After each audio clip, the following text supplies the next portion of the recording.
जय श्रीमन्नारायण। हर्षद ज्योतिर्विज्ञान संस्थान के ऑफिशियल यूट्यूब चैनल पर मैं ब्रजेश पाठक ज्योतिषाचार्य आप सभी लोगों का बहुत बहुत स्वागत करता हूं।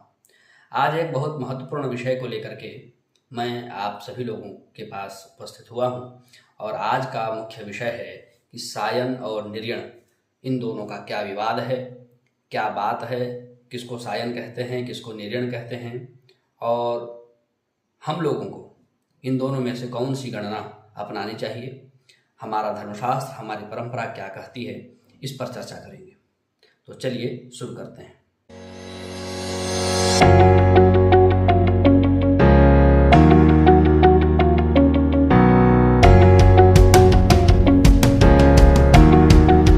मित्रों, ग्रहों की गणना के लिए मुख्य रूप से दो प्रकार की गणना आपको देखने और सुनने को मिलेगी।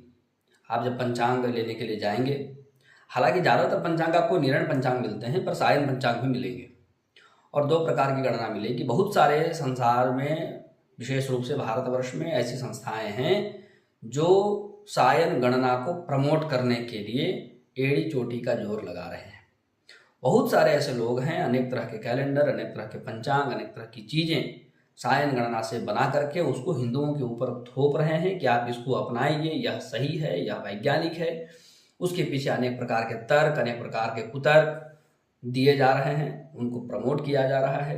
इन सब चीज़ों को प्रमोट करने के लिए जितनी संपदा फूंकी जा रही है, वह संपदा कैसे प्राप्त होता है, क्या है, वो सब का तो मुझे समझ में नहीं आता है कि भाई क्या मामला है, कहाँ से इतनी संपदा, इतना सब कुछ प्राप्त होता है, कैसे इसको प्रमोट किया जाता है।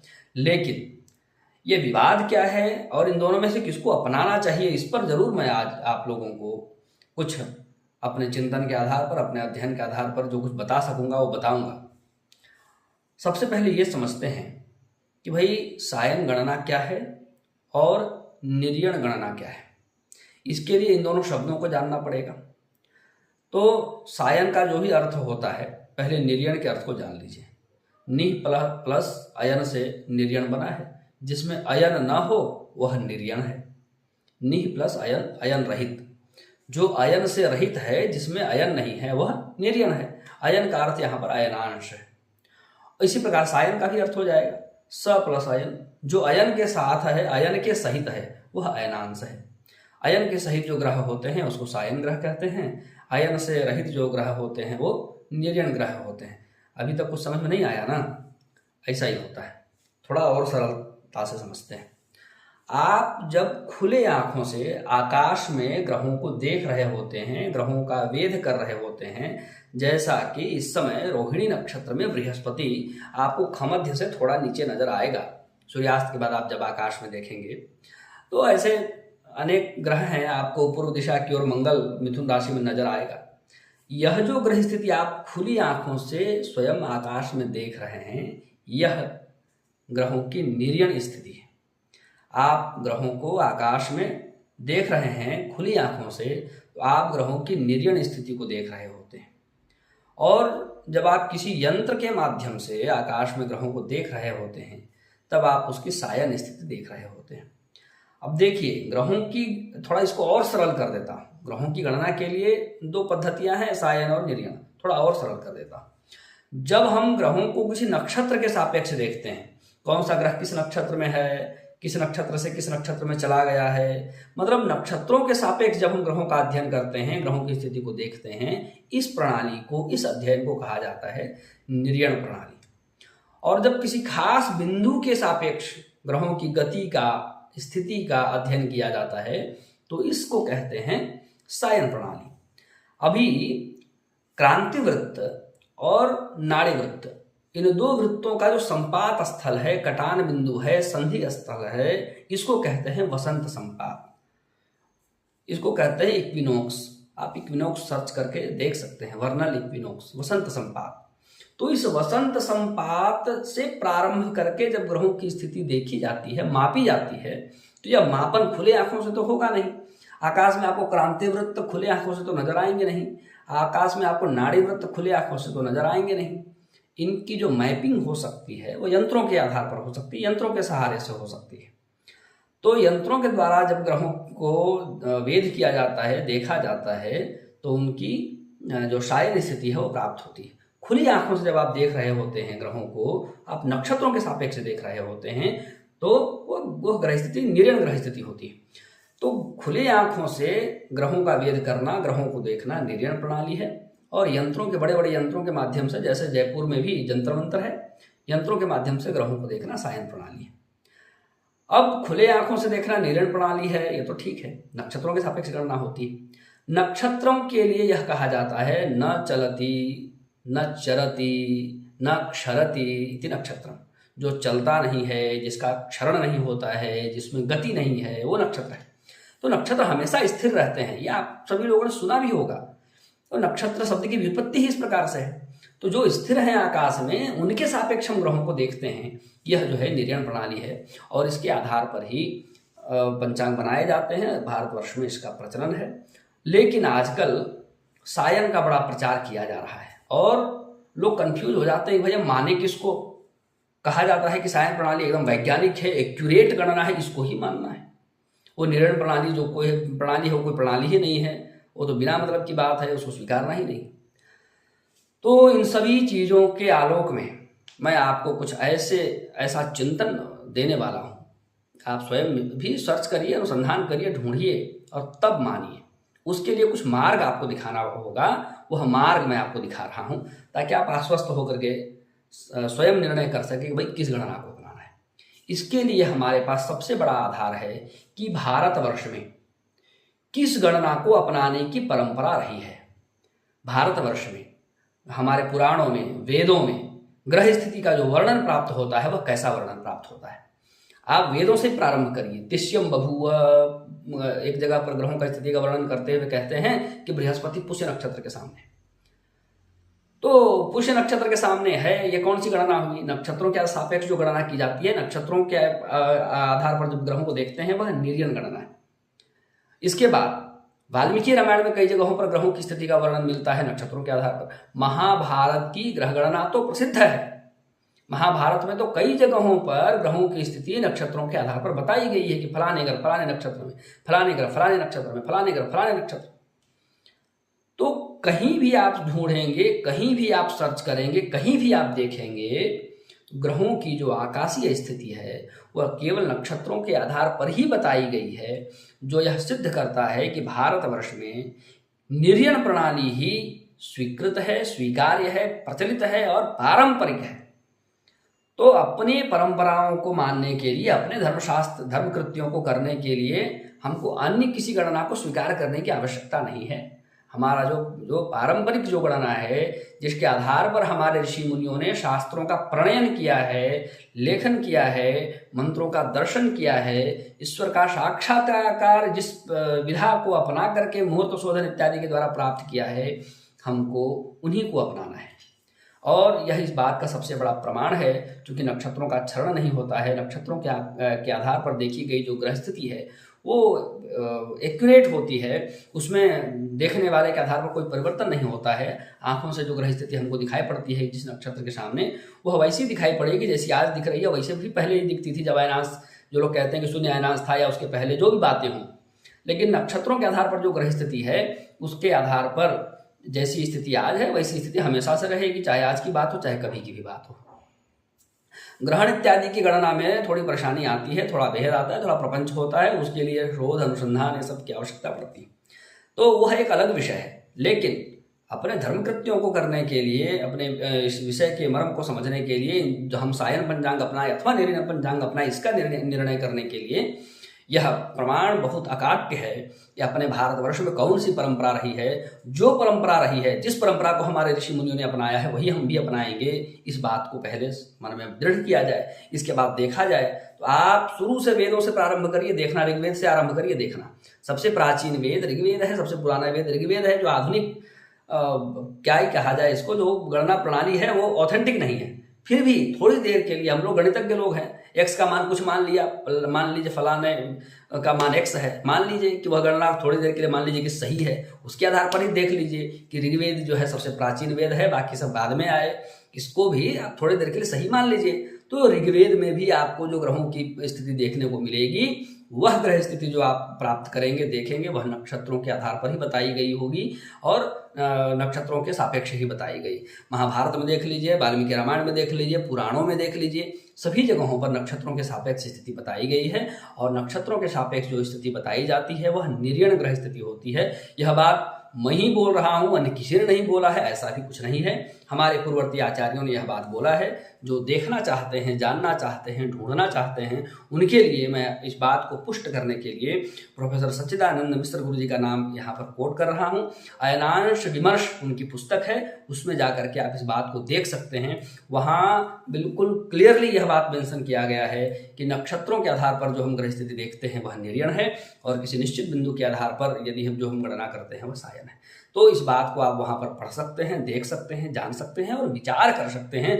और आपको यह भी विचार जरूर करना होगा कि भारतवर्ष में जब परंपरा निर्यण प्रणाली की रही है तो ऐसे कौन सी शक्तियाँ हैं, ऐसे कौन से लोग हैं, ऐसी क्या बात है कि हम लोगों के ऊपर जबरन हमको अत्याधुनिक बनाया जाता है। हमको कहा जाता है कि आप अपडेट हो जाइए, आप समय के साथ चलिए, आप सायन गणना अपना लीजिए। इन सब के चक्कर में आपने शिखा छोड़ दिया, आपने संध्या छोड़ दिया, आपने यज्ञोपवीत छोड़ दिया। भाई हमको ही अपडेट करने के पीछे पूरी दुनिया हाथ धोकर क्यों पड़ी? लोग स्वयं को अपडेट नहीं करते, अन्य धर्मावलंबियों को अपडेट नहीं करते, अन्य किसी को कुछ नहीं सिखलाते। सारा ज्ञान जो है लेकर के आते हैं जो सनातनी लोग हैं उन लोगों के लिए, उनके ऊपर थोपते जाते हैं कि इसको अपना लो, इसको अपना लो, ये अच्छा है, ये आधुनिक है, ये लेटेस्ट है, इसमें ये टेक्नोलॉजी है, इसमें ये ज्ञान है। सारी बातें आती हैं और लोग उसको अपनाते भी हैं, समझते कि नहीं है क्या है, क्या मामला है, भगवान जाने इसके पीछे बात क्या है। और इन सब चीज़ों को फैलाने के लिए, इन सब चीज़ों को कहने के लिए, फैलाने के लिए इतने पैसे कहाँ से आते हैं, इसकी फंडिंग कहाँ से होती है, इसके पीछे क्या मानसिकता है, क्या विचारधारा है, यह सभी आप लोगों को सोचना चाहिए कि भाई मामला क्या है, माजरा क्या है, बात क्या है, क्यों इसको इतना फोर्सफुली फैलाया जा रहा है। तो अब तो ऐसी स्थिति हो गई है इन सब विषयों पर अध्ययन करते करते कि जब भी कोई बात प्रमोट करते हुए मुझे दिखता है तो तुरंत डाउट जाता है कि इसको प्रमोट क्यों किया जा रहा है, इसके पीछे जरूर कुछ न कुछ दाल में कुछ काला है। किसी भी चीज का प्रमोशन, खास करके हमारे धर्म से संबंधित किसी चीज का प्रमोशन यदि दिखाई पड़ता है या उसमें कुछ अपडेट की बात कहीं कोई कुछ करता है तो वहां तुरंत डाउट करना चाहिए कि जरूर दाल में कुछ काला है। क्या काला है वो ढूंढना चाहिए, उसके पीछे क्या रहस्य है वो जानना चाहिए। और मैं आप सभी लोगों को इन सब विषयों को लेकर के आगाह करना चाहूँगा। आप यह जान करके चलिए कि केवल, ये तो बहुत शर्मिंदगी की बात है, मैं तो थोड़ा स्पष्ट आदमी हूँ और मैं बहुत स्पष्ट बोल देता हूँ। मेरे पास कुछ लोग आते हैं जो कहते हैं कि भाई ऐसा ऐसा मामला है, ऐसा आप उपाय आपने बताया है, यह उपाय तो हम कर दीजिए, करा दीजिए, पर आप किसी से बताइएगा नहीं, किसी से कहिएगा नहीं, मीडिया वाले आ जाएंगे, वो सवाल करेंगे। भाई अगर तुमको अपने धर्म को मानने के लिए, जिस संविधान को तुम मानते हो, जिस संविधान का शपथ लेते हो, उसमें तुमको अपने धर्म को मानने का अधिकार प्राप्त है, उसके बावजूद तुमको शर्म आती है समाज के सामने, मीडिया के सामने, किसी के सामने स्पष्ट रूप से बोलने में कि भाई हम अपना धर्म का पालन कर रहे हैं, हम अपने धर्म के क्रियाकलाप कर रहे हैं, उसमें आप कौन है बीच में आकर के माइक लेकर पूछने वाले? यह तुमको बोलने का हिम्मत नहीं है और तुम सोचते हो कि मैं तुम्हारी सहायता करूंगा। तो मेरा तो भैया ऐसा स्वभाव नहीं है। मेरे यहाँ से तो खाली पैर बैरंग आपको लौटना पड़ेगा, तत्काल लौटना पड़ेगा। और कदाचित ये भी हो सकता है कि कुछ सम्मान भी हमारे द्वारा आपको मिल जाए, तो ये भी कदाचित हो सकता है। तो अपना तो ऐसा सिस्टम, ऐसा स्वभाव नहीं है। अपने तो एक ही है कि हम धर्म की सेवा करते हैं, राष्ट्र की सेवा करते हैं, शास्त्र की सेवा करते हैं। जो खुलकर के शास्त्र को अपना नहीं सकता है, शास्त्र क्यों उसके प्रति समर्पित रहेगा, या शास्त्र के माध्यम से क्यों ऐसे व्यक्ति की सेवा की जाए? ऐसा जो स्वार्थी व्यक्ति है, ऐसे व्यक्ति की सेवा क्यों की जाए? यह तुरंत अपने मन में आता है और कई लोगों को मैंने लौटाया है, वो वीडियो भी देख रहे होंगे। खैर, यहाँ पर सबसे बड़ी चिंतन की बात यही है कि आपको तो जरूर आपके धर्म से विमुख कर दिया जाता है, लेकिन कोई भी व्यक्ति या अन्य जो इन सब चीज़ों से जुड़े हुए हैं वो लोग स्वयं इनका पालन करते हैं, पूरे जोर शोर से करते हैं, पूरी ताकत लगा करके करते हैं। अपने क्रियाकलाप में, अपने रिचुअल्स में वो इन सभी चीज़ों का ही प्रयोग करते हैं। बस आप प्रयोग ना करें, ये उनका रहता है, उसके पीछे की उसकी मंशा रहती है। आप सही तथ्य तक न जा पाएँ, आप ऐसा न कर पाएँ। भाई आप उनके द्वारा कुछ भी प्रयोग किए जाएंगे, आप उसका उपाय करेंगे तो अपने शास्त्र में मुहूर्त ढूंढेंगे, उसके बाद पंचांग वो प्रयोग करेंगे जो अशास्त्रीय है। आपके कार्य सफल नहीं होंगे, आपकी अश्रद्धा उत्पन्न होगी। ऐसे बहुत सारे लोग हैं, ऐसे बहुत सारे सारे लोग हैं जो इस क्षेत्र में जुड़े, और बहुत सारे मामले जो मैं जानता हूँ, सुनता हूँ, देखता हूँ, कुछ कुछ ऐसा रहा है। अपनी परंपरा भी तंत्र कुल की परंपरा रही है, तो कई सारे लोगों से जानना, सुनना, मिलना सब कुछ हुआ है। उनकी कथा व्यथा सब सुनने को, जानने को मिला है। उसमें चीज़ें समझ में आती है, लोग बड़े उत्साह के साथ आते हैं और प्रयोग करते हैं। पता चला कि पंचांग ही गलत प्रयोग कर रहे थे, अच्छा मुहूर्त नहीं मिला, उसके माध्यम से जो है उनके प्रयोग सफल नहीं हुए। और जब अच्छे मुहूर्त के अभाव में प्रयोग सफल नहीं हुए और दुनिया तो समझ गई कि वो इतने साल से तपस्या कर रहा है, इतने साल से तंत्र के क्षेत्र में है, तो दुनिया को दिखाने के लिए फिर बस अब उनके पास ढोंग और पाखंड करने के अलावा कुछ बचा ही नहीं, क्योंकि दुनिया उनको तांत्रिक के रूप में स्वीकार कर चुकी है। और खराब पंचांग के कारण, खराब मुहूर्त के कारण, इन सभी चीज़ों का ठोस ज्ञान नहीं होने के कारण उनके कार्य सिद्ध नहीं हो रहे हैं, उनके मंत्र सिद्ध नहीं हो रहे हैं। तो ये भी एक बहुत बड़ी समस्या लोग बताते हैं, लोग चर्चा करते हैं, लोग दिखाते हैं, और यह बहुत गंभीर समस्या है जो समाज में विद्यमान है। आपको तो दूर कर दिया जाता है कि आप वह गणना मत अपनाइए, पर आपको दूर करने वाले लोग स्वयं ही उन गणनाओं को अपनाते हैं और अपने रिचुअल्स, अपनी क्रियाएं अच्छे मुहूर्त में, शोधित मुहूर्त में पूर्ण करते हैं। भाई आप सीधी सीधी यह चिंतन करिए कि भाई जो व्यक्ति चाय पीता ही नहीं है, या जिसके घर में मेहमान को भी चाय सर्व नहीं किया जाता है, उसके घर में अगर आपको कप दिखाई पड़े तो आपको डाउट नहीं होगा कि भाई कप तुम्हारे यहाँ कर क्या रहा है? जब तुम चाय पीते नहीं हो, तुम किसी को चाय सर्व नहीं करते हो, तो कप तुम्हारे यहाँ कर क्या रहा है? तो ऐसे अन्य लोग जो निर्यण गणना को मानते ही नहीं हैं, स्वीकार ही नहीं करते हैं, सायन सायन करते रहते हैं, हमको भी कहते हैं कि तुम भी सायन अपना लो। ऐसे लोगों के यहाँ अयनांश क्या कर रहा है? भाई अयनांश की जरूरत तो वहीं पड़ती है सायन ग्रह को निर्यण बनाने के लिए। सायन ग्रह में आप अयनांश घटाएंगे तो ग्रह निर्यण हो जाएगा। जब निर्यण ग्रह से आपका कोई पल्ला ही नहीं है, प्रयोजन ही नहीं है, काम ही नहीं है, तो आपके यहाँ सायन ग्रह को निर्यण बनाने के लिए जो अयनांश चाहिए वो अयनांश कर क्या रहा है? सीधे सीधे प्रश्न है।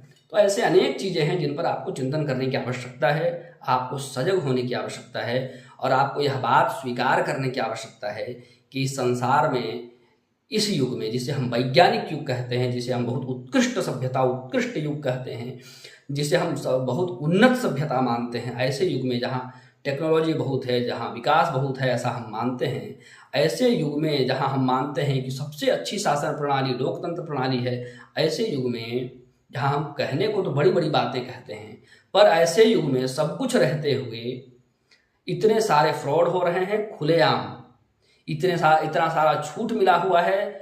जो अच्छा कर रहे हैं वो परेशान हैं, जो 3-5 काम कर रहे हैं वो खूब फल फूल रहे हैं, खूब उनके इधर उधर सारा सब कुछ चल रहा है। समाज की क्या स्थिति है वो तो आपके सामने, आपके आंखों के सामने है सब कुछ। तो इतना सब कुछ होते हुए इतना भयंकर भ्रष्टाचार, पूरा विश्व परेशान है। आप निकाल करके देख लीजिए क्या रेशियो है। इतने कैमरे लगा हो गया, सीसीटीवी हो गया, सब हो गया, सब कुछ होते हुए बहुत उन्नत सभ्यता क्या कर रही है, किस कार्य में संलिप्त है, आप खुद देख लीजिए, आप खुद अनुभव कर लीजिए, आप स्वयं चिंतन करिए कि सब कुछ होते हुए भाई चल क्या रहा है संसार में। और क्या आप ये मानते हैं कि सब कुछ जो चल रहा है वो बिना किसी शक्ति के चल रहा है? उसके पीछे कोई ऊपरी शक्ति नहीं है? उसके पीछे जो इतनी पर्याप्त मात्रा में बुराई बढ़ रही है, बुरे करने वाले लोग को खूब हाईलाइट किया जाता है, ग्लोरीफाई किया जाता है समाज के सामने, और धन प्राप्त करने के लिए लोग कुछ भी प्रपंच करते हैं। आपको यह लग रहा है, आप यह सोच रहे हैं कि इसके पीछे कोई शक्ति नहीं, सब अपने आप हो रहा है, अपने आप चल रहा है, तब तो फिर मैं यही कहूँगा कि इस वीडियो से आपका कोई वास्ता होना बेकार है, और आप भोगो देखें और मस्त जिस प्रकार से जीवन जी रहे हैं उसी प्रकार से अपना जीवन व्यतीत करें, यही कहा जा सकता है। और यदि भगवान ने आपको विवेक दिया है, सोचने समझने की क्षमता आपको दी है, तो आप इन बातों पर जरूर चिंतन करें, जरूर विचार करें। और एक बात मैं अक्सर कुछ समय से मैं सभी लोगों को कह रहा हूँ, और जरूर जो मिलते हैं उनको समझाता हूँ, कहता हूँ, अक्सर मैंने कहना आप शुरू कर दिया है, स्वधर्मे निधनं श्रेयः परधर्मो भयावह। भगवान श्री कृष्ण का यह वचन, यह आदेश श्रीमद् भगवत गीता का है, जिसका यह स्पष्ट उद्घोष है कि अपने धर्म का पालन करना चाहिए, अपने धर्म में मरना भी श्रेयस्कर है, अन्य धर्म भयावह है। जय श्रीमन्नारायण।